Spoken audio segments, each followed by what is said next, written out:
ज्ञानेश्वर महाराज, जगद्गुरु तुकाराम, पुंडलिक वरदारिविठ्ठल, श्री ज्ञानदेव तुकाराम, ज्ञानेश्वर जगद्गुरु तुकाराम, श्री संत सोपान काका महाराज,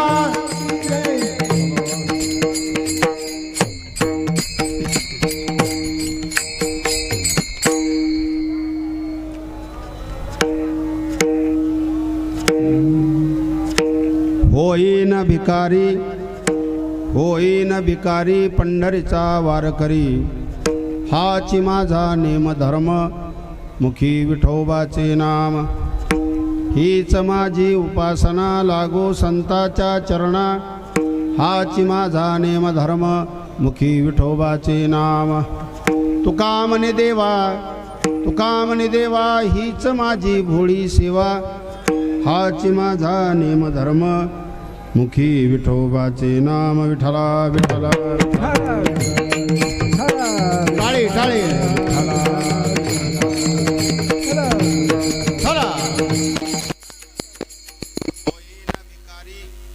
पंढरीचा वारकरी, हाच माझा नेम धर्म, मुखी विठोबाचे नाम. कीर्तना करता निवडलेला भंग. जगद्गुरु संत श्रेष्ठ वैराग्याचे महामेरू श्री संत तुकोबराय यांचा या अभंगाच्या माध्यमातून जगद्गुरु तुकोबरायांनी काही विषय मांडलेले आहेत. ते विषय कोणते?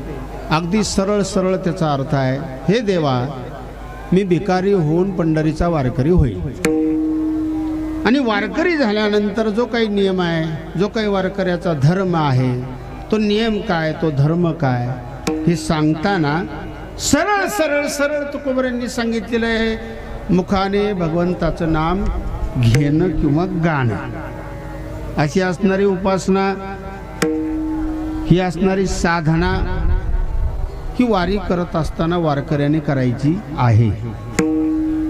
वारीचं महत्व आहे. वारी कशाला म्हणतात हा एक विषय आहे.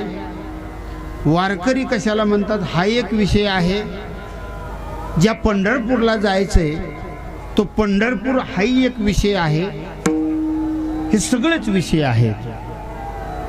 आणि म्हणून अनेक अभंग तुकोबरायांचे असतील, माऊलींचे असतील, सगळ्या संतांचे अभंग आहे. बरं, वारकरी संप्रदाय हा शब्द आहे, कळतंय का? वारकरी संप्रदाय हा शब्द आहे. हा शब्द जो तयार झालाय तो दोन शब्दांनी तयार झालेला आहे, एक वारकरी आणि एक संप्रदाय. संप्रदाय याचा अर्थ आहे आणि वारकरी याचा अर्थ आहे. मी वारकरी याचा अर्थ सांगतो. काल परवा सांगितला होता, बघायचा आहे बरं का. वार करतो तो वारकरी, कळते का? वार करतो तो वारकरी. पण वार करतो म्हणजे हाणामाऱ्या करतो असं नाही. जो षड विकारावर वार करतो त्याला काय म्हणतात? वारकरी म्हणतात. सामान्यतः वारकरी या शब्दाचा अर्थ आपण पाहतो. सामान्यतः म्हणजे सामान्य, त्याचा अर्थ तसा घ्यायचा नाही, पण वेगवेगळे अर्थ आहेत. कपाळाला गंध, आता कोणता गंध हाही विषय आहे. कोण कोणता गंध लावतं, कोण कोणता गंध लावतं, याच्याकरता अभंग करावे लागले. हो, काही लोक म्हणतील आम्हाला काही विषय माहीत नाही का? माहीत असते तर वेगवेगळ्या प्रकारचे गंध लावले नसते. बरोबर आहे ना? तुळशी माळ गळा, हा तुम्हाला प्रमाण माहिती आहे. गोपी चंदन टिळा, गोपी चंदन टिळा, गंध, गंधावर बोललो. माळ घालायची आहे. माळ सुद्धा कोणती घालायची आहे? अर्थात तुळशीची. त्याच्यातही वेगवेगळ्या डिझाईन आल्या. त्या वारीच्या वाटेने आपल्याला पाहायला मिळतील जर माळा विकणारे असतील तर. बरोबर आहे ना? गोपी चंदन टिळा, गळ्यामध्ये तुळशीची माळ, आणि पुन्हा परत नाही का वारकरी संप्रदायामध्ये वारकरी होत असताना, वारकरी संप्रदायामध्ये प्रवेश करीत असताना नुसतीच माळ घातली म्हणजे तो वारकरी झाला असं नाही. बहुतेक आपण महाराष्ट्रामध्ये पाहतो, ज्यांनी माळ घातली तो झाला बरोबर आहे ना? माळ घालतो तो गुरु आणि ज्याला माळ घातली तो झाला त्याचा शिष्य. अगदी सरळ सरळ सरळ सरळ त्याचे अर्थ आहे, पण एवढ्या पुरता मर्यादित अर्थ नाही. बरं, गुरुची व्याख्या आहे, संताची व्याख्या आहे, वारकऱ्याची व्याख्या आहे. हे सगळे व्याख्या आहेत. व्याख्या म्हणजे काय? याला वारकरी म्हणतात. मग कशाला वारकरी म्हणतात त्याचं स्पष्टीकरण. बरं का? याला मृदंग वादक म्हणतात. मग कोणाला मृदंग वादक म्हणतात त्याचं स्पष्टीकरण. याला गाणारा म्हणतात. मग कोणाला गाणारा म्हणतात त्याचं स्पष्टीकरण. याला कीर्तन ऐकणारा म्हणतात. आता याला म्हणजे याच्यामध्ये कोण कोण मोडतं ते ज्याचं त्यांनी बघा. याला कीर्तन ऐकणारा म्हणतात. याला विना घेणारा, यांना म्हणू आपण, यांना विना घेणारे म्हणतात. यांना टाळ घेणारे म्हणतात. आणि यांना कीर्तन करणारे, कळतंय की नाही, यांना कीर्तन करणारे म्हणतात. आता हे सगळ्याच्या व्याख्या मी सांगत बसत नाही तुम्हाला. बरं, हो बरं का? हे कळतच नाही. बरं का? हे कळत नाही म्हणून हा सगळा गोंधळ आहे. कीर्तनात बसावं कसं? हो, काही चुकतंय का काही? कीर्तनात बसावं कसं? कीर्तन ऐकावं कसं? संसारामध्ये माणसं नीट बसतात का? तर तिथं चालत नाही ना. चालली माहेरी लगेच, नीट नाही बसला की काय खोटा आहे? रागील माझा. तिथं नीट बसावं लागतं, तिथं चालत नाही.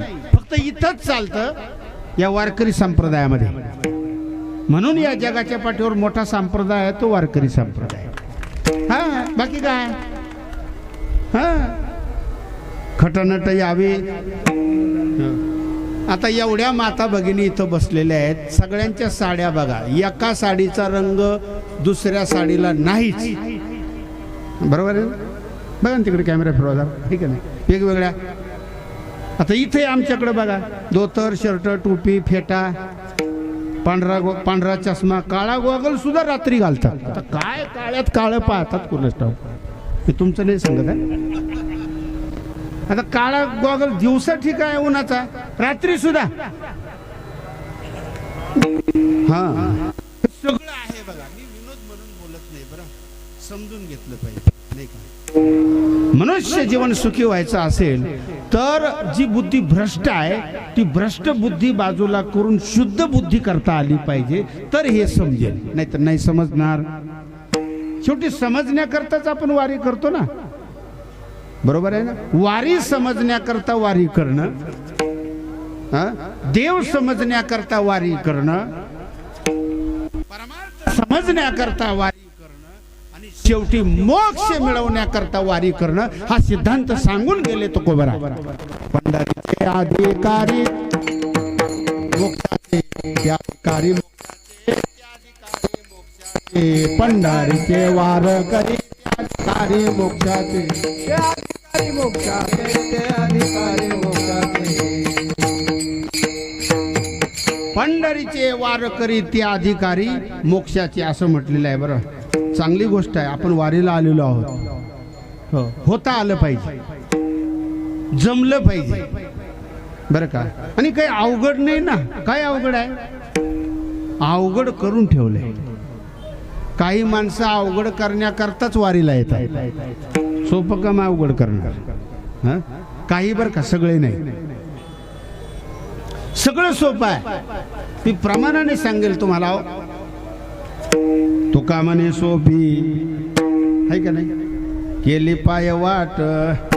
असं सोपं करून ठेवलेलं आहे प्रमाण. तुम्हाला माहिती आहे, तुका म्हणे सोपे आहे सर्वावनी शहाणा तो धनी घेता असे. चला, ज्या पंढरपूरला जायचे ते पंढरपूर समजणं महत्वाचं आहे. वारकरी समजणं महत्वाचं आहे. वारकरी कशाला म्हणतात ते समजणं महत्वाचं आहे. काय सांगतात तुकोबराय बघा ना तुम्ही. होईन भिकारी, भिकारी व्हायचंय. मग भिकारी व्हायचं म्हणजे काय करायचं? असलेलं वाटून टाकायचं का? आपण असलेले वाटून टाकणार नाही. जे वाटायला आले त्यांना तुडवून त्यांच्याकडून घेऊ. अशी काही आपण पाहता. बरोबर आहे? तुम्ही हसला म्हणजे तुम्हाला त्याचा थोडाफार अनुभव आहे का? भिकारी व्हायचं म्हणजे नेमकं काय? एक सांगतो तुम्हाला मी जाता जाता, बरं, वारीच्या वाटेने कोणताही विकार अंतःकरणामध्ये आला नाही पाहिजे, एक. दुसरी गोष्ट, द्वेष मत्सर कोणाचा घडला नाही पाहिजे वारी करताना, 2. आणि सकाळी उठल्यानंतर दिंडीमध्ये आपण भजनाला लागल्यानंतर भजनाशिवाय दुसरं काही केलं नाही पाहिजे, 3. तर ती वारी. नाही तर तशी वारी नाही. मी कशा करता थोडे थोडे त्याचे अर्थ सांगतोय तुम्हाला. काम, क्रोध, लोभ, मद, मत्सर आणि अहंकार अजिबात वारीच्या वाटेने नाही जमणार, बरं. हो, ठीक आहे, गंध लावणं आहे, माळा घालणं आहे, वारकरी वेश परिधान करणं आहे, पण अंतःकरणामध्ये जर कुत्सित बुद्धी असेल तर त्याला वारकरी म्हणता येणार नाही, बरं. हो, अगदी मी तुम्हाला सरळ सरळ सांगतो. तुकोबारायांनी सांगितलेलं आहे, हो ये ना भिकारी, भिकारी व्हायचं आहे. बघा ना, तुकोबारायांनी चिंतन दिलेलं आहे. आणि हेच तर अवघड आहे. एखादा पैसे देईल, मी देणाऱ्याच्या विरोधात नाही बोलत, एखादा पैसे देईल, देणारे नाहीच पण एखादा देईल, बरं का. एखादा अन्नदान करेल, एखादा सेवा करेल, पण आपलं अंतःकरण देवाला समर्पित कोण करणार आहे? बघा मी काय बोलतो ते. सगळं काही देता येईल एकामेकाला, पण मन मात्र कोण कुणाला देत नाही. आणि इथंच खरा परमार्थ दडलेला आहे. बघा ना मी काय बोलतो ते. ज्ञानोबा सांगतात 9व्या अध्यायामध्ये, बघा, तू मन मी चिकरी माझ्या भजनी प्रेम धरी, सर्वत्र नमस्कारी मज एका. ते मन अर्पण जमलं पाहिजे. संसारामध्ये सुद्धा बघा ना, जर मन एकामेकात नसेल तर तो संसार व्यर्थ आहे. कळते का काही? पती पत्नीचा असेल, घरामध्ये जेवढे कुटुंबातले जे असतील, जे कोणी, ते सर्वांचं एकामेकात मन नसेल तर तो प्रपंच होणार नाही. मग असं म्हणावं लागतं. कधी कधी म्हातारी म्हणते, मी होते म्हणून याच्या बरोबर राहिले, नाही तर म्हणजे ती फक्त शरीराने होती, मनाने नाही. हे म्हातारे म्हणतं, महाराज हिच्या खोड्या तुम्हाला काय सांगायच्या, मी होतो म्हणून हिला वागवली, नाही तर कधीच सोडून दिली. असं ऐकायला मिळतंय हो आपल्याला. काय चुकीचं बोलतो का? म्हणजे शरीराने आहेत, पण कशाने नाही? मनाने नाही. आणि खरा जो परमार्थ आहे तो मनाचाच आहे, बरं. मन त्याच्यामध्ये रममान झालं पाहिजे. का तुकोबारायांना सांगावं लागलं ठाईचं बैसोनी? हे का बोलावं लागलंय? हे प्रमाण तुम्हाला माहिती आहे. करा एक चित्त. एका ठिकाणी बसलात तरी चालेल, पण एक चित्त करा. नाहीतर मग हरिपाठामध्ये एक प्रमाण आहेच की, आणि मला वाटतं ते तुमच्या पाठ आहे, त्रिवेणी संगमी. नाना, बरोबर आहे ना? तीर्थ भ्रमी चित्तना ही नामी तरी ते व्यर्थ. असा मनुष्य स्थिर पाहिजे वारीमध्ये. हो, बरं का. स्थिर कळलं का तुम्हाला? म्हणजे तुमच्या करता सांगतो बरं का. शांत पाहिजे, स्थिर पाहिजे. हो, असं इतकं शांत स्थिर पाहिजे. आणि मला वाटतं तेवढा स्थिर शांत जर तुम्ही पाहिला तर त्याच्या पायावर डोकं ठेवायला काही हरकत नाही. याला रावट्याच म्हणतात ना, रावट्या, तंबू. बसा तिथंच बसा. विठ्ठल विठ्ठल.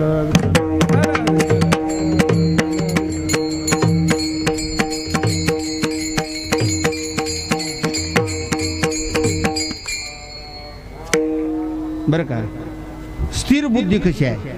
तंबू म्हणा, राहुट्या म्हणा, याच्यात पाणी जरी गेलं तरी माणूस शांत बसला पाहिजे, बरोबर ना? आता तसं शांत बसता येईल का? शांत बसायचं. बसलोय आम्ही पाण्यामध्ये, 42वी वारी माझी, लहानपणापासून वारी करतोय. म्हणजे हे मला सांगायचं म्हणून बोलत नाही मी. आमचे प्रल्हाद महाराज इथं बसलेले आहेत. एकदा त्या जेजुरीला असं पाणी याच्यातून गेलो होतं खालून, रात्रभर पाणी चालू होतं. अशी परिस्थिती आली तरी शांत बसलं पाहिजे. म्हणजे पाण्यात नका बसू, पण जरा दम काढा. वारी म्हणजे नुसती वारी नाही. गेला तंबू उडून तर जाऊ दे, गेला तर. तुम्हाला माझं पटायचं नाही, पण मी खरं सांगतो. गेला एखाद्याचा तंबू उडून, एखाद्याची वळकुटी इकडं तिकडं झाली. वळकुटी माहिती आहे ना? वळकुटी, बिछाना, काय एखाद्याचं काय हरवलं तर हरवलं.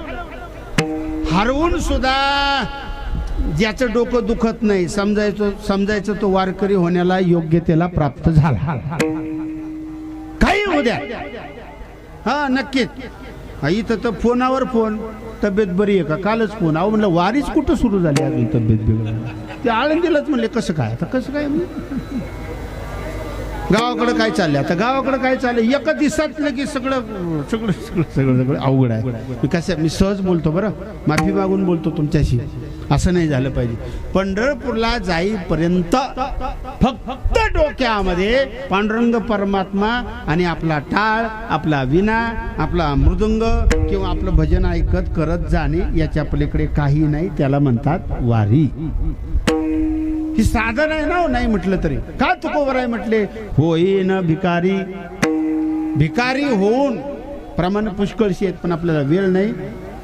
काम क्रोध बंदी खाणी, तू कामने दिले दोन्ही. इंद्रियाचे धनी आम्ही झालो गोसावी. गोसावी व्हायचे. भिकारी. आता भिकारी हा शब्द तसा वाईटच आहे ना. आता भिकारी होईल का कोण? व्यवहारात पैसा मिळवण्यासाठी तर ज्याची त्याची धडपड आहे प्रत्येकाची, का नाही? धडपड पैशासाठी धडपड आहे ना सगळे. ते भिकाऱ्याचे प्रकार सांगतो मी बरं का. एक लोक व्यवहारातला भिकारी जे आपण पाहतो बरं. आंधळ्याला हो पांगळ्याला एक एक पैसा धर्माला. माझ्या लहानपणी मी चंद्रभागेत ते ऐकलेलं आहे बरं का. स्नाना करता गेल्यानंतर फार गोड म्हणतात ते. आंधळ्याला हो पांगळ्याला एक एक पैसा धर्माला. आशीर्वाद लागल तुमच्या मुला लेकराला. एक एक पैसा. तेव्हा एक पैसा चालत होता. मी लहान होतो तेव्हाचा तो शब्द आहे. एक एक पैसा द्यावो धर्माला. एक एक पैसा द्यावो धर्माला. ते फार गोड आहे बरं का. भिकाऱ्याला गळा आहे पण आम्हाला गळा यायला. काय अवघड झालंय संप्रदायात. अहो मी शिकलो. महाराज आमचं घर माऊलीच्या मंदिरापाशी होतं. जेजुरीकरांना माहिती आहे, कदम महाराजांना माहिती आहे. फार शिकण्यासारखं असतात प्रत्येक गोष्टी. शिकायचं म्हणजे काय वही पुस्तकच बसून घ्या असं थोडं आहे. महाराज सुंदर प्रमाण म्हणतात. ते गात असताना आपण त्यांच्याकडे लक्ष द्यायचं. तो ओव्हरटेक नाही करायचं. तुम्ही गाताय आम्ही लक्ष दिलं पाहिजे ना. सहज बोललो बरं. फार गोड. मी सगळं लहानपणी शिकलोय. काही जुन्या लोकांना माहिती आहे. आशीर्वाद लागल तुमच्या मुला लेकराला. एक एक पैसा द्यावो धर्माला. ते शब्दाची सुद्धा अर्थ आहे. धर्माला एक एक पैसा द्या म्हणजे भिकाऱ्याला भीक देणं हा सुद्धा धर्म आहे. पण कोणत्या भिकाऱ्याला? लई त्याचे अर्थ आहेत. अहो देव सुद्धा भिकारी आहे. सामान्य भिकाऱ्याचं काही बोलतच नाही ना. हो आता देव भिकारी कसा? देवाने कुठं कुठं भिक्षा मागितली आहे ना. सगळं चरित्र इतिहासामध्ये नाही का? बघा भगवंतानी बटू वामनाचं रूप धारण करून बळीराजाला त्रिपाद भूमी मागितली का नाही? भिक्षा म्हणू त्याला आपण. पण देव भिकारी हा विषय वेगळा. इथं तुकोबराय सांगतात भिकारी होऊन पंढरीचा वारकरी व्हायचंय हा विषय वेगळा. हे व्यवहारातले भिकारी आहे. तसे तर पाहायला गेलं तर श्रीमंत सुद्धा भिकारीच झालेत आता बरं का. हो श्रीमंत सुद्धा काय झालेले आहेत? भिकारीच झालेले आहे. कशी भिकारी झालेली आहे बरं का. भिकारीच म्हणायचं त्यांना. आता देव भिकारी आहे हा विषय वेगळा. हो आता श्रीमंत सुद्धा भिकारीच आहे. एक वाक्य सांगू का तुम्हाला? मी टीका नाही करत. असं खाल्लेलं चांगलं. असं कळलं ना? असं खायचं. काही असं खातात. ते असं खाण्यापेक्षा तसं खाण्यापेक्षा बरं का सरळ माणसाने सरळ बोलावं. वारीचं कीर्तन आहे. सरळ बोलावं, सरळ पाहावं. काय असेल ते बोलून हे भिकारीच आहेत. हा ते तुम्हाला गंमत सांगतो बरं का. माऊलीच्या मंदिराकडे मी नेमाने दर्शनाला जातो. घडलेली घटना बरं का. ते 2-4 आता भिकारी उठवले तिथून. जागे अभावी म्हणा किंवा अतिक्रमण म्हणा काय म्हणा. 2-4 भिकारी असे बसलेले आणि एक असा चांगला धट्टा कट्टा होता. चांगला म्हणजे तुमच्यासारखा कानात बाळी बिळी घालून टकाटक होता. एक भिकारी चांगला धट्टा कट्टा होता. ते रोज तिथं बसायचं. मी म्हटलं अरे कशाला भीक, मी एक दिवस म्हणलं दर्शनाला जाताना कशाला भीक मागतो, काय कारण आहे भीक मागायचं, चांगलं नाही भीक मागणं. हा तू लुळा पांगळा काही व्यंग असतं आंधळा पांगळा तर ठीक आहे, तू चांगला आहेस ना. म्हणलं महाराज तुम्हाला द्यायची असलं तर द्या, नाही तर देऊ नका, पण माझं माप काढू नका. मी म्हणलं असं कसं हो, चांगलं नाही ना असं. तो म्हणलं महाराज मी भिकारी आहे पण माझ्याकडे कार आहे. काय म्हणला, भिकारी आहे पण माझ्याकडे कार आहे. म्हणजे तो कारनी भीक मागायला येत होता. इथं आपल्याला ट्रक मध्ये कुणी घ्यायला, म्हणजे कळते ना तुम्हाला काय म्हणतो मी ते. हो असं नाही बरं, हे भिकारीच आहेत. श्रीमंताला जी किंमत आहे ती भिकाऱ्याला किंमत नाही, हे व्यवहारशास्त्र आहे. सांगतो मी तुम्हाला, त्याचा अर्थ सरळ घ्या तुम्ही. बरं जाऊ द्या, हे नसेल समजत तर दुसरं वाक्य सांगतो. देणाऱ्याला किंमत आहे का घेणाऱ्याला? खरं बोलायचं काही अवघड नाही, देणाऱ्यालाच किंमत आहे ना, घेणाऱ्याला कुठं किंमत आहे? ज्ञान द्या किंमत आहे, अन्नदान द्या किंमत आहे, द्रव्य द्या किंमत आहे, काही पण द्या, शास्त्रामध्ये देणाऱ्याला किंमत आहे. बरं का, देव देणारा आहे म्हणून देवाला किंमत आहे.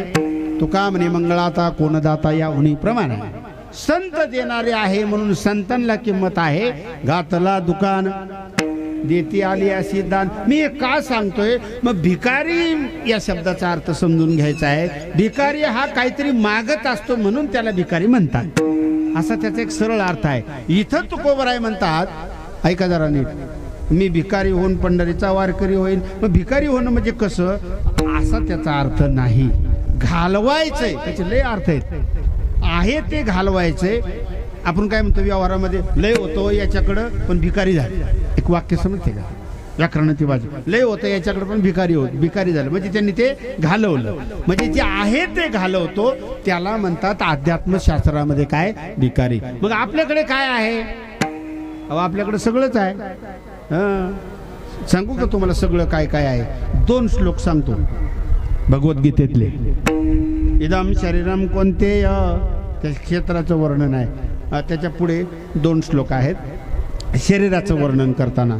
महाभूतान्य अहंकारो बुद्धिर व्यक्तमेव च इंद्रियानि दशेकंच पंचचेंद्रिय गोचरः इच्छा द्वेष सुखम दुःखम संगात चेतना धृती. घालवलंच पाहिजे. बरं शरीरात चांगलं काय, चांगलं आहे, आणि वाईट काय आहे? दोन्ही आहे ना, वाईटही आहे. बरं डोळा, तुम्हाला काय डोळे आहेत ना, डोळा चांगला आहे का वाईट आहे? चांगला आहे. आता तो कसा चांगला? देवाला पाहत असेल, हा बस, किंवा चांगलं म्हणून जे काही पाहत असेल त्या डोळ्याने तर तो डोळा चांगला. पुढची व्याख्या सांगायची गरज नाही. कान चांगले का वाईट आहे? बरं बोले महाराज, हो चांगलेच आहे की, कान भरून या. पण त्या कानाने शेजारच्या पालात आपल्याविषयी काय बोलतात, शेजारच्या रावटीमध्ये आपल्याविषयी काय बोलतात, इकडे जर कान जात असतील तर ते कान नाही चांगले. आणि कांचे कानी गुण दोष मनानी. चांगलं पण आहे आणि वाईटही आहे. तोंड चांगलंच आहे ना, चांगलं बोलायचंय, बोललंच पाहिजे चांगलं. हो, चांगलं बोलण्याकरता तोंड आहे, चांगलं ऐकण्याकरता कान आहे, चांगलं पाहण्याकरता डोळे आहे, हाताने चांगलं करण्याकरता हात आहे, पंढरपूरला जाण्याकरता काय आहे? पाय आहे. हो, या दोन्ही बाजू शरीरामध्ये दिलेल्या आहेत. पण चुकीच्या ज्या आहेत त्या घालवणं याला म्हणतात भिकारी होणं. तुका म्हणे देह भरिला विठ्ठले, काम क्रोध केले घररिते. काम क्रोध लोभ निमाले ठाईचे बोला. क्रोध लोभ निमाले ठाईचे. काम क्रोध लोभ निमाले ठाईचे. हा हा, अवघे आनंदाची सृष्टी झाली.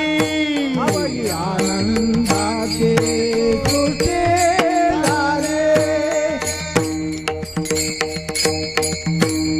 काम क्रोध लोभ लोभ निमाले ठाईचे अवघी आनंदाची सृष्टी झाली.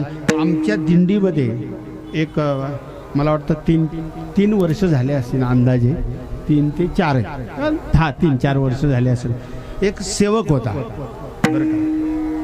हो म्हणजे जसे हे पालर रावट्या ठोकणारे असतात ना, पाल तंबू रावट्या ठोकणारे, झाडून काढणारे, स्वयंपाक करणारे, तो काम करणारा बिचारा चांगला होता, माळकरी होता, सज्जन होता, विशेष म्हणजे श्रीमंतही होता.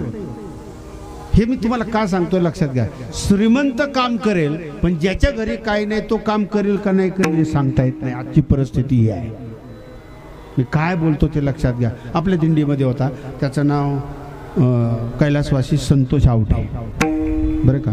घरी सगळं चांगलं आहे, पण ह्या वारीमध्ये सेवा करता करता बंडी शेगावला गेल्यानंतर तब्येत कमी जास्त झाली आणि इथून एकादशीला गेल्यानंतर देहावसान झालं. मी सांगतो वारी करताना कसं कसं वागत होता तो बरं का. हे असं मोबाईलचं चार्जरचं असं एक साकेट होतं. आमची गरीब दिंडी एवढं मोठं साकेट नाही, 2-3 आहेत तिथे लावायला. आता येऊन बघा तिथे बरं का. आता ते मोबाईल चार्जर खेड्यापाड्यातले लोक असतात, करू द्या चार्जरला लावायचं म्हणून त्याचं यायचं तिथं. तर त्याचा मोबाईल चार्जरला लावलेला असताना दुसऱ्या एखाद्या गरीब बरं का, म्हणजे असा ओळखीचा पाळखीचा पैशावाला मोठा असा नाही, एखादा गरीब कळकटलेला वारकरी आला, म्हणला संतोष महाराज माझा एवढा मोबाईल चार्जिंगला लावा ना. लगेच त्याने त्याचा मोबाईल काढायचा आणि त्याचा चार्जिंगला लावायचा. याला वारकरी म्हणतात. आपल्याकडचं पाणी बरं का, आपल्याकडचं पाणी असेल तर आणि शेजारच्याला गरज असेल तर, हे शब्द जरा लक्षात ठेवा. लागली त्याला तहान, त्याचा जीव कासावीस होतोय, तर आपल्या पिशवीतलं त्याला पाणी द्यायला काही हरकत नाही. मग तुला काय झालं घ्यायला, हे असलं काही बोलायचं नाही. पण तोही जर तसा असेल तर काही फुकटे पण आहेत ते सोडून बरं का. अहो हीच वारी आहे. वारी म्हणजे काय आहे, एकामेकाला सहाय्यभूत होणं, एकामेकाशी आदराने प्रेमाने वागणं, चुकत असेल तर त्याला प्रेमाने समजून सांगणं. वारी अशीच आहे. कशा करता मी सांगतो. अवघी आनंदाची सृष्टी झाली, काम क्रोध लोभ निमाले ठाईचे, अशा प्रकारे भिकारी होणं होईन भिकारी. इथपर्यंत आपण आलो बरं. पुढे सांगतो. पंढरीचा वारकरी, वारकरी व्हायचे कोणत्या गावाचा, बस कळलं तुम्हाला, कोणत्या शहराचा नाही नाही नाही नाही, असे अनेक गाव आहे, अनेक शहर आहे. अमेरिकेचा वारकरी झालंय का कोण? अमेरिकेचा वारकरी नाही नाही, अमेरिकेचा कुठं वारकरी असतो का? वारकरी असतो तो पंढरीचा. अभंग आहेत ना. अमेरिकेला जाणं वेगळं, रशिया चीन कुठं दुबई ते जाणं वेगळं. मी त्याच्यावर काही वावगं बोलतो असं नाही. नाही म्हणलं आम्ही दुबईला गेलो. दुबईला कुठं आता काय बोलायचं. वारकरी संप्रदायाचा प्रचार करण्याकरता हा भाग वेगळा, पण खरी वारी आणि वारकरी बरं का, खरी वारी कुठली आहे? पंढरपूरची. कुठलीही वारी नाही असं कुठं अभंगामध्ये म्हटलंय का? होईन भिकारी दुबईचा वारकरी असं म्हटलंय का? होईन भिकारी अमेरिकेचा वारकरी असं म्हटलंय का? नाही ना. का म्हणून या संत वचनाला बाज आणतात मला समजत नाही. मी स्पष्ट बोलणारा माणूस आहे बरं का. पंढरीचाच वारकरी, तो रस्ता सुद्धा ठरलेला आहे. बरोबर आहे ना. तुकाराम महाराजांचा पालखी सोहळा त्या मार्गाने तेव्हापासून चालत आलेला आहे. बरोबर आहे ना. बारामती वगैरे हा मार्ग आहे. एका शहराचं नाव घेतलं. आणि माऊलींचा पालखी सोहळा याच रस्त्याने अव्याहत चालू आहे आणि जोपर्यंत चंद्र सूर्य आहे तोपर्यंत याच रस्त्याने जाणार आहे. दुबईच्या अमेरिकेच्या रस्त्याने नाही जाणार हा सोहळा. हो बघा मी काय बोलतो ते स्पष्ट बोलतोय. ह्या रस्त्याला महत्व आहे. मी सांगतो तुम्हाला, मी वारी करताना सुद्धा आहे ना महाराज, कधी कधी म्हणतात त्या तिकून जाऊ इकून जाऊ, नावं घेत नाही. मी म्हणलं नाही, 2-3 महिन्यापूर्वी पांडुरंगाच्या पूजेला जात असताना माझ्या जवळचे काही जण म्हटले आपण जरा तिकून जाऊ, शॉर्टकटने जाऊ. मी म्हणलं नाही, आपल्याला आळंदी, सासवड, जेजुरी